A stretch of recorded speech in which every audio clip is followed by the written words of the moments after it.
You're watching Tommie Frazier's X's and Os, presented by Towers Productions. I'm Jimmy Shield, joined by Omaha Heart strong safety, Brittany Benson. Why you keep saying that? She hadn't decided she's going to play again now. Is she holding out? Yeah, she's holding out for a big contract. Okay. I keep saying that from day one. You keep saying that. We'll see what happens.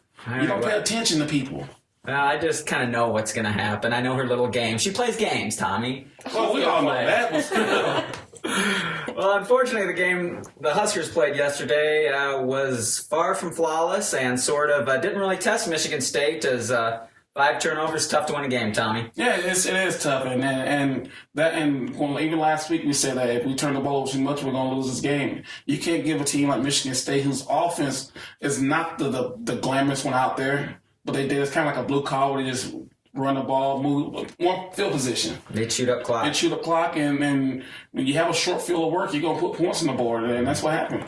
Another thing with, you mentioned they were chewing clock, so even when they didn't get that 12-play, 75-yard drive, they were getting 2 and 3 first downs, and then that punter.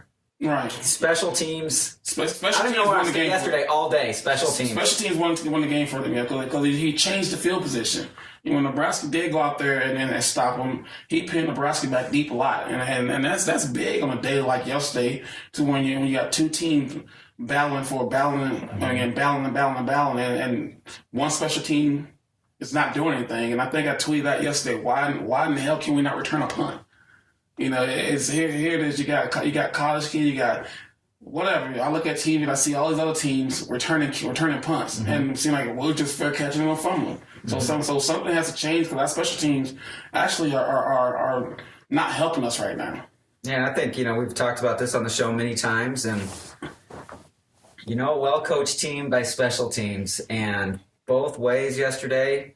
And again, it came back to them punting from midfield and being able to pin, and a few times we had opportunities and punted it through the end zone. Right. But they do have one of the nation's best punters, but at some point you got to catch a ball. You got to just make a play, and they made it, and that set it up for one of the turnovers when Nebraska started on the 1-yard line, and there was a little fluky fumble, and they took it up the 8. Well, that's the problem I wonder how much do they actually spend on special teams in practice?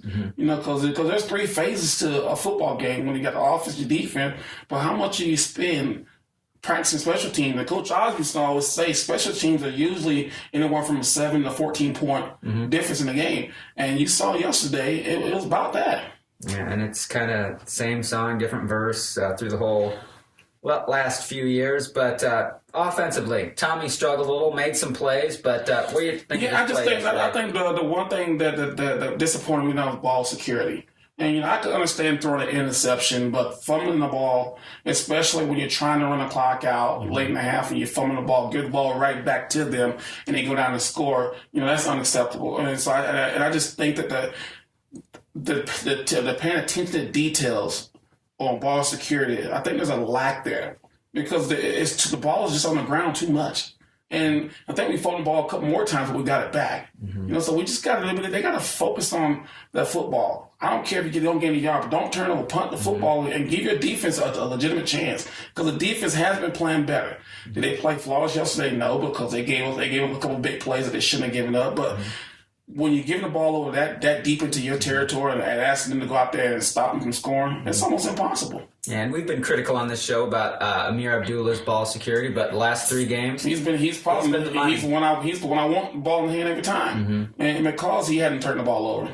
Yeah, Brittany, anything from social media land? Yeah, the fans on Twitter want to know why so much trouble on goal line yesterday.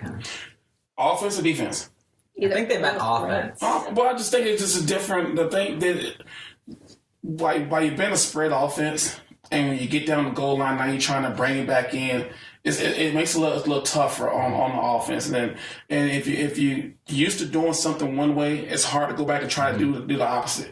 And so I just think they got to focus on it even more. And it also comes down to play calling. What are you going to do to put the best plays out there? And until they figure that out, they're going to continue struggling. Yeah, you're watching Tommie Frazier's X's and Os, presented by Towers Productions. And last week, Tommy Armstrong ran into Sam Cotton at the goal line, but Tommy made a heads-up play, got out at the 1.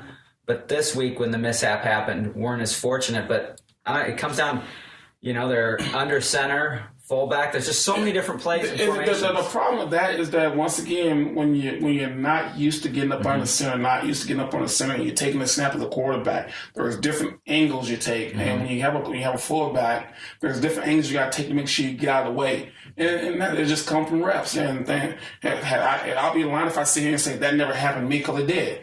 And you just know, especially when you have different guys in different positions.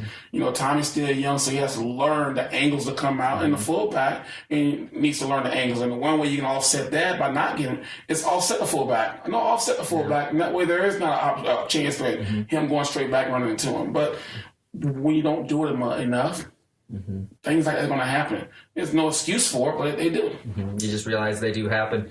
Now, on the other side of the ball, the Michigan State quarterback, tough kid. He made some throws. They didn't, have a ton of drives. No, but he made the plays. Went 3 and out. He made the plays when they needed to make the plays, and we said that on the air last week that this is a kid who can go out there and just manage the game. He doesn't need to be perfect. When you have a defense that they have, they're going to get them the ball and get the good field position, and so he managed the game. And when he was asked to make a big play, he made it. Yeah, they had a couple plays. Other than that, some drives or some, 3rd and 6, 3rd and 7, completely shut down by number 44. Randy Gregory, is he getting better every week? I think he is. And the reason why, because they're using him the way he should be used. Instead of trying to do all this fancy stuff, he's a guy that just let him put his hand down and get after the quarterback. Don't try to do all these stunts with him, because he's a rushing fool. And when I say rushing fool, I don't mean that as a bad thing. I mean that just, you need fools to win. When you got a guy that teams have to prepare for, and this is his first year, second year, third year playing football, something is saying this kid's gonna be good at it if they don't ruin him. Yeah, give him an opportunity to put his hand down and make plays, because that's what he wants to do. And sometimes you see somebody just playing so hard, and then the other parts of the team letting him down a little bit, but Michigan State made some plays offensively. Yeah, I won't say the rest of the team let him down. Well, I meant the defense played so. I mean, to have 5 turnovers, but that's to be one possession in the fourth quarter. Yeah, but still, though, I won't say they're just. They didn't force any turnovers. They didn't. A way to offset the turnovers is that the defense got to go out and get turnovers, get the ball back. Once again, Michigan State did what they were supposed to have done. Went out there and managed the game, ball security, and let their defense keep them in the game and put them in position to be successful. And that's what happened. And another player who almost had a takeaway on a quarterback sack, Seontae Evans. What'd you think of number 16 or 18? I get the mix up. Seontae 17. Okay, I was in between. Yeah, well, you're always in between. You're always too much or too little. It doesn't matter. No, I think once they found his scheme and started letting him just be a blitzer, be that guy who's what can't they call him, the pacer, whatever they call him. Yeah. That's his suit. And when he goes, the secondary goes. And he started playing better about 3 weeks ago. And that's the key there, because now you're not so much dependent on Randy to give you that spark. And if they continue with the same game plan with the way they're using those two, they're going to be successful defensively. Now, are they going to give up yards? Yes. But they're going to be competitive. And that's all you can ask for right now. Play of the game for you yesterday? Oh, the play of the game was Kenny Bell's catch. At the time, they needed something big to happen, because you saw the game starting to change big time. And then that play was called, and Kenny went up and made the play. And that right there kept Nebraska in the game mentally. Yeah, it was a 2-possession game where it could have got away, and then they got it to 1 possession. Right. But when we come back for the audio version of Tommie Frazier's X's and O's, unfortunately, we'll talk about what probably could have been the play of the game for Michigan State, which helped turn the tide. So stay tuned.